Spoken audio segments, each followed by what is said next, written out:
Bonjour, aujourd'hui on va revenir un petit peu sur Star Trek, avec non pas une maquette mais deux, que j'estime suffisamment proches pour non seulement pouvoir vous les présenter ensemble sans rougir, mais en plus parce que la deuxième maquette est quand même un peu différente, et il y a de quoi dire sur non seulement la maquette mais surtout l'origine de ces changements. Alors aujourd'hui je veux vous présenter en fait l'Excelsior. Excelsior que l'on voit à partir du troisième film de Star Trek, et je veux vous parler ensuite pas de son successeur mais de l'Enterprise B, qui est en fait on va dire un modèle Excelsior et qui est repris grosso modo de ce vaisseau. Donc Starfleet dans les films de Star Trek utilise bien évidemment, on le devine, des vaisseaux, mais surtout change radicalement la forme et surtout les capacités des vaisseaux de sa flotte en fait dès le premier film de Star Trek. Et dans le second, on savait que l'équipe de l'Enterprise était quand même presque à la retraite, mais l'Enterprise, du coup, même s'il a subi de nombreux changements dans le premier film, dans le deuxième film il est présenté comme étant un vaisseau école, et dans le troisième film il est carrément présenté comme un vaisseau bon pour la casse, parce qu'il a subi trop de dommages avec l'affrontement contre Khan, donc dans le deuxième film de Star Trek. Donc apparemment il est clairement indiqué que les vaisseaux non seulement vont changer, mais que parmi les vaisseaux de nouvelle classe, il est prévu d'utiliser des modèles qui sont proches de l'Excelsior. Et même si sur cette boîte on voit USS Excelsior NCC 2000, il me semble que c'est bel et bien un NX qui apparaît dans Star Trek 3, c'est à vérifier, mais il me semble que il y a quand même une petite différence. Et ça ne devient un NCC 2000 que sous le commandement, ni plus ni moins que d'un des membres d'équipage de l'Enterprise, puisque ce sera le capitaine Sulu qui prendra le commandement de ce fier vaisseau qui viendra à la rescousse de l'Enterprise dans Star Trek 6. Voilà, donc l'Excelsior, un vaisseau dont le design en fait a apparemment été inspiré du design, voire du méca design japonais. C'est-à-dire qu'il a été demandé à la personne qui a fait ce vaisseau d'imaginer ce que pourrait donner l'Enterprise si ça avait été fait par les Japonais. Donc je vois pas trop ce qu'il y a de japonais dans ce vaisseau, mais c'est ce qui a été dit. Il était même prévu dans les premières esquisses et surtout les premières maquettes d'avoir un vaisseau carrément avec 4 moteurs, supposés donc rendre le vaisseau plus puissant. Et il était beaucoup plus allongé que ça, donc il a subi pas mal d'évolutions. Pour autant, les premiers modèles de l'Excelsior apparaissent quand même ici et là dans Star Trek, notamment dans Next Generation. Ils ont utilisé en fait, puisque bon, rien ne se perd avec nos amis de la Paramount, ils ont utilisé en fait des maquettes de pré-production pour évoquer d'autres vaisseaux qu'on voit au loin, soit des épaves aussi. On voit ça notamment dans l'épisode, le double épisode avec la confrontation contre les Borg, avec Picard qui a été enlevé par les Borg. Et donc il y a des trucs assez intéressants à ce niveau-là. Mais ce qu'on note, c'est que quand même l'Excelsior, donc c'est effectivement, bon, grosso modo, l'Enterprise avec, comment dirais-je, un aspect un peu plus allongé, des nacelles un peu plus carrées, des moteurs qui ressemblent plus à, j'allais dire, des bateaux de sauvetage, mais non, en fait, vous savez, la forme un petit peu arrondie qu'ont certains modules qui peuvent du coup se développer et gonfler une fois envoyés sur l'eau. Enfin bref, il y a beaucoup d'éléments comme ça qui changent, mais qui rappellent clairement donc les vaisseaux de Starfleet, à savoir donc une soucoupe, un secondary hull, et puis surtout 2 moteurs. Donc voilà, ça ne ressemble absolument pas à l'Enterprise, mais ça a quand même très clairement un esprit de famille. Voilà. Donc, je pense que j'en ai suffisamment dit sur ce vaisseau. Vous montrer quand même la boîte de l'Enterprise B, tant qu'à faire. Après on passera aux maquettes qui sont à l'intérieur. Encore une fois, je rappelle que moi, pour gagner de la place, j'aime à mettre des maquettes les unes dans les autres. Et très souvent, il est possible de mettre une maquette dans l'autre. Et là, c'est ce que j'ai fait en plus avec 2 vaisseaux qui sont très proches, donc l'Excelsior et l'Enterprise B. Qu'est-ce qui s'est passé avec l'Enterprise B? Faut pas se fier à l'illustration de la boîte où la personne qui a dessiné ça a visiblement des petits soucis avec la perspective. Des petits soucis, hein. Voilà, autant cette partie-là, ça va, autant là, ça va pas. Enfin, moi, j'aime pas trop les illustrations de cette période-là d'AMT ERTL. Sincèrement, ça me choque comme c'est pas permis. Mais sinon, vous pouvez quand même observer que c'est le même vaisseau, mais avec quelques différences. Alors malheureusement, on va avoir des différences surtout sur les moteurs et sur le secondary hull. Malheureusement, je ne vais pas pouvoir vous montrer sur la boîte en tout cas les différences qu'il y a avec la soucoupe. Mais donc l'Enterprise B apparaît dans le 7e film de Star Trek, Generations, qui doit faire le lien entre l'équipe originelle de l'Enterprise avec Kirk et l'équipe de l'Enterprise D avec Picard. Et il se trouve que le début du film, en fait, c'est justement la mise en service de l'Enterprise B en grande pompe avec certains membres de l'équipe originale de l'Enterprise, avec, si je me rappelle bien, Chekhov, Scotty et Kirk. Et donc il leur fallait quand même utiliser apparemment un modèle de tournage de l'Excelsior, mais ils ne voulaient pas l'abîmer, ils ne voulaient pas en faire, comment dirais-je, des copeaux. Et pour justifier l'utilisation du modèle de tournage et rajouter des choses dessus qui pouvaient être enlevées ou modifiées, voire abîmées, ils ont rajouté en fait cette espèce de bande ici. Avec cette partie là qui sera effectivement très abîmée lors d'un sauvetage par l'Enterprise B de vaisseaux pris dans une espèce de ruban d'énergie. Et le ruban d'énergie ne va pas épargner l'Enterprise B.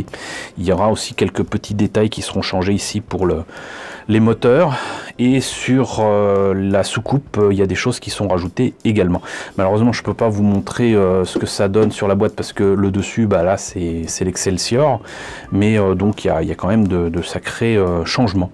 Voilà, étrangement par contre le modèle de tournage de l'Enterprise B sera quand même réutilisé pour faire un autre vaisseau dans Deep Space Nine, et j'imagine aussi dans Next Generation, mais dans Deep Space Nine il est clairement visible et il utilise un autre nom. Alors je sais plus si c'est l'USS Lakota ou quoi, mais bon, si je retrouve les images, j'avais pris en photo le modèle de tournage qui est absolument énorme, il doit facilement faire plus de 2 mètres. Qui a été acheté et qui est en possession de mes amis de l'association Sci-Fi Archive, et qui l'ont exposé il y a des années de ça à la Cité des Sciences pour l'exposition Science et Fiction. Et j'avais pris en photo mon ami Maddox juste à côté pour montrer un petit peu la taille du truc. Je sais pas si je retrouverai les photos, mais si c'est le cas je vous montrerai ça certainement quelque part par là. Quoi qu'il en soit, donc l'Enterprise B est très clairement l'enfant de l'Excelsior et partage exactement la même échelle. Les 2 kits sont supposés être au 1 millième. Le 1 millième étant d'ailleurs l'échelle favorite de Polar Lights pour pas mal de maquettes qu'ils ont sorties ces 15 dernières années, à savoir déjà l'Enterprise classique, mais également le NX-01 de la série Enterprise, a suivi d'ailleurs à cette échelle-là d'autres vaisseaux comme le Reliant, que je vous ai présenté sur la chaîne, de même que, si je ne me trompe pas dernièrement, l'Oberth et le Bird of Prey Klingon. Pas mal de vaisseaux en fait sont sortis à l'échelle 1 millième, et donc du coup on peut très clairement mettre ces vaisseaux les uns à côté des autres, et c'est amusant. Voilà, donc maintenant qu'on a fait le tour des deux boîtes et de l'historique des deux vaisseaux, on va voir ce qu'il y a à l'intérieur. Alors juste vous montrer que en fait je ne me contente pas de mettre le dessus des boîtes ensemble. En fait j'utilise les cartons qui sont donc l'autre partie de la boîte pour consolider quelque part aussi la boîte avec la totalité des kits. Donc voilà. On va en profiter peut-être pour montrer un petit peu la différence avec l'Excelsior. Et ben même pas, vous voyez. La boîte ne présente que cette image-là à part. Donc en fait c'est cette partie-là qui, si je me rappelle bien, est un peu différente de l'Excelsior. Donc même sur le côté de la boîte, l'Enterprise B est assez décevant. Et là au moins sur l'Excelsior, il y a des images qui montrent le modèle monté et peint. Mais malheureusement c'est tout. Donc pas grand chose à voir malheureusement de plus sur les boîtes. Donc sinon, comme vous le voyez, les deux kits tiennent parfaitement dans une boîte sans problème. Il n'y a pas tant de pièces que ça. J'ai réuni tout ça, donc c'est un peu mélangé. Mais je vais essayer de vous retrouver si je les ai mis là-dedans, parce que ça n'est pas garanti si c'est bon.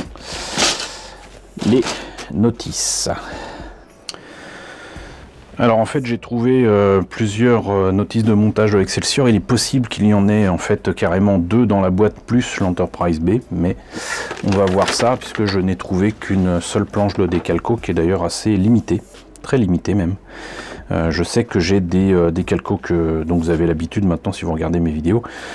J'ai acheté quantité de décalcos faits par d'autres sociétés qui permettaient de faire d'autres versions avec d'autres noms, le fameux NX 2000 de l'USS Excelsior et d'autres noms du vaisseau qui apparaissent dans quantité d'épisodes, que ce soit, je crois, je sais plus, l'USS Dark Horse ou un truc comme ça. On voit de toute façon l'Excelsior dès le premier épisode de Next Generation, et on voit la taille du vaisseau qui était quand même assez grand par rapport à l'Enterprise, qui est ridiculement petit par rapport à l'Enterprise D. Donc voilà, vous voyez là déjà la planche de décalco de l'USS Excelsior, mis à part qu'il y a des bandes rouges un peu limitées. Sinon la notice est très très grande, mais le montage est finalement assez simple, simplifié on va dire même. Donc les deux parties de la soucoupe, un tout petit morceau ici et quelques éléments pour certains opaques, pour d'autres transparents, pour faire la partie des moteurs on va dire subluminiques. La partie du coup par contre est certainement celle qui est la plus décevante, puisque ici le cou du vaisseau, ici si vous collez les trois pièces, ici vous faudra poncer comme un malade pour espérer avoir la grille correctement, et encore il semblerait qu'il manquait certains anneaux de cette grille. Les nacelles ont toujours le même problème, à savoir que ça a beau être en deux parties, ça peut se révéler être un peu fragile, surtout une fois placés les moteurs, et si vous rajoutez ma foi de l'éclairage, ça risque d'être encore plus lourd. Étrangement, vous avez encore une fois des grilles qui tiennent l'espèce de partie ici de la nacelle sur le reste du vaisseau. Là c'est le secondary hull qui donc ressemble presque à un bateau moderne, avec ces lignes très très allongées. Là le déflecteur. Donc vous voyez, il y a quand même assez peu de pièces. C'est déjà pas mal d'ailleurs que cette partie là ne soit pas en deux parties, ça c'est très bien.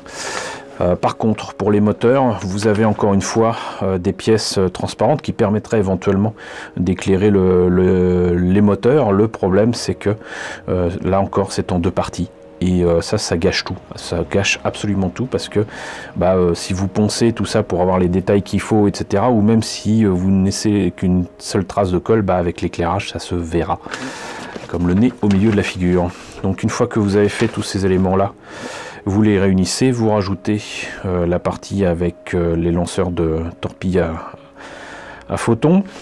Vous avez aussi une forme assez particulière que j'ai d'ailleurs utilisée pour faire un kit badge de Star Trek pour tenir le vaisseau, et ma foi c'est pas mal parce que ça évite de faire des trous dans le vaisseau pour qu'il tienne, et vous pouvez le poser tranquillement, et a priori ça a l'air d'être assez stable, si ce n'est que bon, ça ressemble quand même franchement à un fer à repasser. Donc ça c'est la première partie de la notice.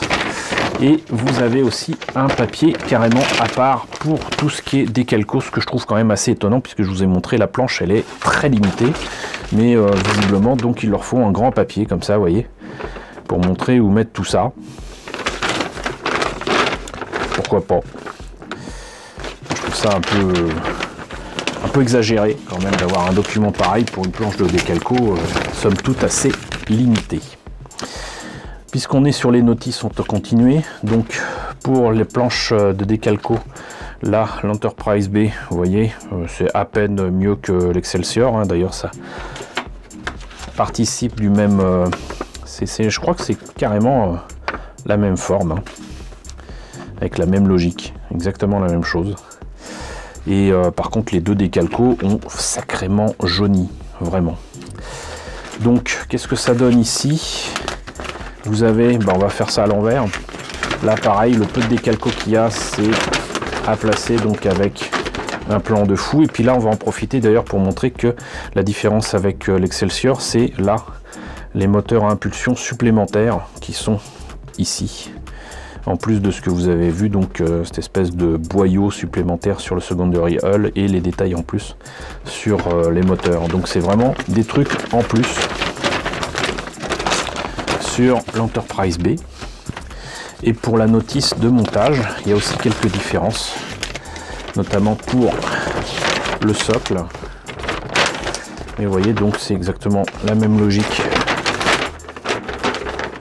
de présentation. Donc la soucoupe, si ce n'est que comme il y a plus de pièces, là vous avez donc deux étapes pour faire la soucoupe avec les pièces supplémentaires. Là vous avez le coup avec toujours exactement le même problème. Les nacelles, même souci qu'avec l'Excelsior.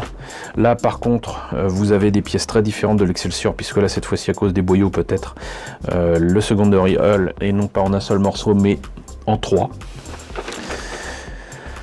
Donc du coup là vous rajoutez ces pièces là, et pour le moteur exactement le même problème pour les pièces transparentes, et si ce n'est que vous avez donc ces pièces là qui sont ajoutées ici, et vous terminez exactement comme pour l'Excelsior à ajouter toutes ces pièces plus les torpilles à photons, et enfin vous avez donc un socle qui est très différent.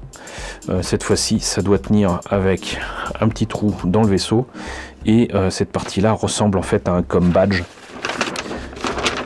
En tout cas moi j'appelle ça des com badge, mais c'est pas des com badge dans la période Kirk, ça reste juste des insignes. Mais voilà, donc sinon apparemment effectivement j'ai 3 maquettes.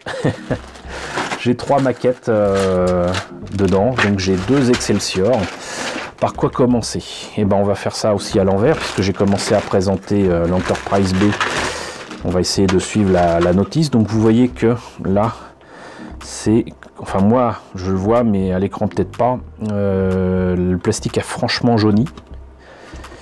Et c'est assez amusant parce que on voit quand même très clairement les différences avec l'Excelsior. Il y a aussi là, vous voyez, ces trucs-là qui sont pas du tout sur l'Excelsior. Par contre le reste c'est la même chose, c'est vraiment la même chose, vraiment la même chose. Vous avez quand même de subtils détails différents ici et là, mais là donc vous voyez ça c'est complètement rajouté. Et en dessous a priori c'est la même pièce, on peut vérifier, mais voilà, ouais ça tient. Et ça c'est la pièce originale de l'Enterprise B, c'est la même chose. Donc ça, c'était pour ces soucoupes là. En fait, elles sont présentées, vous voyez, avec des éléments, des grappes et tout ça pour l'Enterprise B. Là, donc ça c'est secondary hull de l'Excelsior. Alors c'est bien gentil d'avoir mis des détails, surtout en plein, mais ça correspond à rien sur la maquette, a priori. Même si ça apparaît sur l'illustration de la boîte, ça serait à vérifier, mais je crois que les détails sur le secondary hull ne correspondent à rien. Et comme j'en ai plein, j'en ai ramassé plein à un moment sur eBay, ça coûtait que dalle. Il y a beaucoup de choses que m'inspire ce truc. Moi j'aime bien cette forme là par exemple, qui pourrait faire un excellent vaisseau. Ça fait aussi un petit peu chausson. Mais voilà, donc vous avez ces pièces là qui vont au-dessus. Et là je ne sais pas pourquoi j'avais mis les moteurs, et là aussi grosse déception, c'est avec des détails non pas en creux mais en plein. Je sais pas si vous voyez correctement les détails qui sont sur les moteurs, c'est en plein, et ça va pas du tout. Donc par contre l'Enterprise B avec son secondary hull en 3 parties. Est-ce que je vais réussir à l'attraper? Voilà. Avec un plastique vraiment très jaune, hein. Donc en fait vous êtes obligé d'utiliser ces pièces là pour faire le secondary hull, et ça complique la vie comme c'est pas permis aussi. Donc je dis pas que c'est une mauvaise maquette, je dis simplement qu'à trop simplifier finalement il nous complique la vie. D'autant qu'ils ont fait le boulot à moitié, à mettre des détails là où il n'y en a pas, et de les mettre en plus en plein. Mais sinon là vous avez donc des détails supplémentaires de l'Enterprise B avec le dessus des moteurs. Ça c'est les moteurs à impulsion, et vous voyez qu'il y a quelques flashs là sur les grappes, et c'est vraiment pas terrible. Voilà, donc les grilles ici du cou pardon, ça c'est les grilles des nacelles. Et donc vous voyez donc les nacelles, ça a l'air sympa, mais le problème c'est qu'il y a plein de détails aussi qui normalement devraient apparaître sur les côtés avec des espèces de petits trous, et c'est difficile à faire apparaître une fois que ça sera collé, et il y a intérêt à renforcer tout ça. Et c'est bien dommage parce qu'en fait, le fait que ce soit en 2 parties, si on a des fils suffisamment fins, ça permet quand même de faire passer des fils électriques éventuellement là, et de les cacher, voilà, et de faire passer ça dans les moteurs. Donc bonne idée quelque part, mais mauvaise réalisation. C'est parce que bon, quel intérêt sinon de les éclairer, de faire les pièces en transparent. Voilà. Donc là vous voyez que j'ai bel et bien 3 vaisseaux. En fait c'est 2 boîtes et 3 vaisseaux, avec donc a priori 2 Excelsior et un seul Enterprise B. Et voilà donc l'insigne de Star Trek Generation. Et vous voyez que je l'avais commencé mais que je l'ai jamais terminé, et ça c'est pas bien. Mais c'était quand même assez joli, et je n'ai pas aucun des socles de l'Excelsior. Je pense que je les ai utilisés pour des kits bash. De toute façon je n'avais pas l'intention de les utiliser tels quels. Donc voilà, vous avez eu un petit aperçu de l'Excelsior et de l'Enterprise B.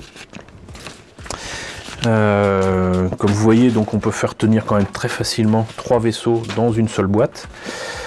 En tous les cas, j'espère que cette présentation vous a intéressé. N'hésitez pas à me dire ce qu'il en est dans la section commentaires. N'hésitez pas à liker, n'hésitez pas à partager, n'hésitez pas à vous abonner si ce n'est pas déjà le cas. On est déjà plus de 1870 si je ne me trompe pas. Donc merci à tous.